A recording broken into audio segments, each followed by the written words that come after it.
बिस्मिल्लाहिर्रहमानिर्रहीम। हमारा आज का टॉपिक है पैरेलल एक्सिस थ्योरम। तो सबसे पहले हम इसकी स्टेटमेंट जो है उसको अंडरस्टैंड करने की कोशिश करते हैं। लेट्स सपोज हमारे पास ये एक रिजिड बॉडी है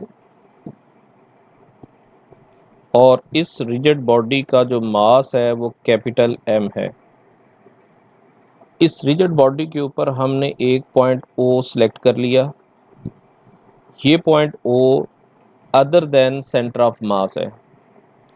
एक एक्सिस लिया जो इस पॉइंट O में से पास कर रहा है, जिसका नाम OZ है, जिसका नाम हमने रोटेशनल एक्सिस रखा।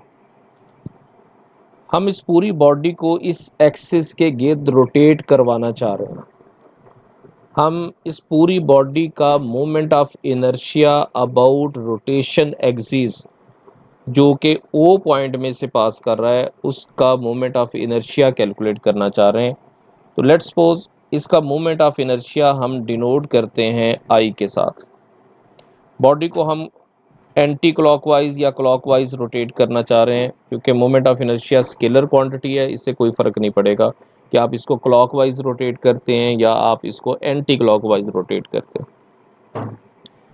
पैरेलल एक्सिस थ्योरम ये कहता है कि अगर आप किसी एक्सिस के गिर्द मोमेंट ऑफ इनर्शिया कैलकुलेट करना चाह रहे हैं तो उसके पैरेलल एक और एक्सिस ड्रॉ करें और वो पैरेलल एक्सिस सेंटर ऑफ मास में से पास करना चाहिए। तो हमने उस एक्सिस को जो सेंटर ऑफ मास में से पास कर रहा है उसको हमने ब्लू लाइन से शो कर लिया। लेट्स सपोज इसका मोमेंट ऑफ इनर्शिया उसको हम डिनोट करते हैं ICM, moment of inertia of the body about an axis which passes through centre of mass. इन दोनों के दरमियान, दोनों पैरेलल एक्सिस के दरमियान जो परपेंडिकुलर डिस्टेंस है, ये परपेंडिकुलर डिस्टेंस हमने D ले लिया। Moment of parallel axis theorem ये कहता है कि OZ के अलोंग जो मोमेंट आप कैलकुलेट करेंगे, मोमेंट ऑफ इनर्शिया जिसको हमने I से डिनोट किया, वो इक्वल होगा moment of inertia of the body about the axis which passes through the center of mass plus mass of the whole body, जिसको कैपिटल M से ज़ाहिर कर रहे हैं, into perpendicular distance between two parallel axes। दोनों parallel axis के दरमियान जो परपेंडिकुलर डिस्टेंस है, जो D है, उसके स्क्वायर के बराबर है। तो ये हमारे पास पैरेलल एक्सिस थ्योरम की स्टेटमेंट है।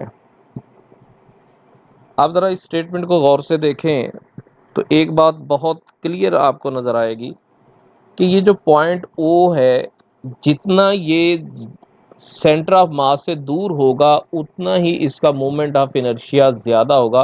लेट्स सपोज अगर ये पॉइंट O जो है ये मूव करके इस जगह पे आ जाए और हम यहाँ पे एक्सिस ड्रॉ कर दें, तो ये मोमेंट ऑफ इनर्शिया इस लाइन के गिर्द जो है वो ज़्यादा होगा as compare to OZ। Similarly अगर ये पॉइंट O इस यहाँ पे हो, सेंटर ऑफ मास के करीब हो, तो यहाँ से इस एक्सिस के गिर्द जो मोमेंट ऑफ इनर्शिया होगा वो कम होगा as compare to the X moment of inertia about OZ। तो ये moment of parallel axis theorem की स्टेटमेंट है, जिसको हमने नेक्स्ट वीडियो में हम प्रूव करेंगे। अब मैं इसकी स्टेटमेंट आपके सामने लिखता हूँ। पैरेलल एक्सिस थ्योरम की जो स्टेटमेंट है वो कुछ यूं है।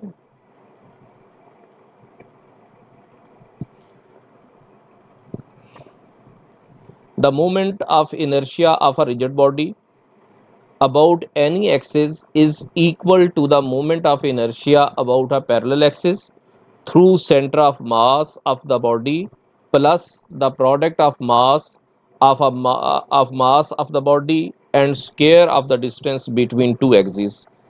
ये जो रेक्टेंगल के अंदर स्टेटमेंट लिखी है इसको आप देखें और नीचे वर्डिंग जो वाली जो स्टेटमेंट है इसको भी देखते जाएं।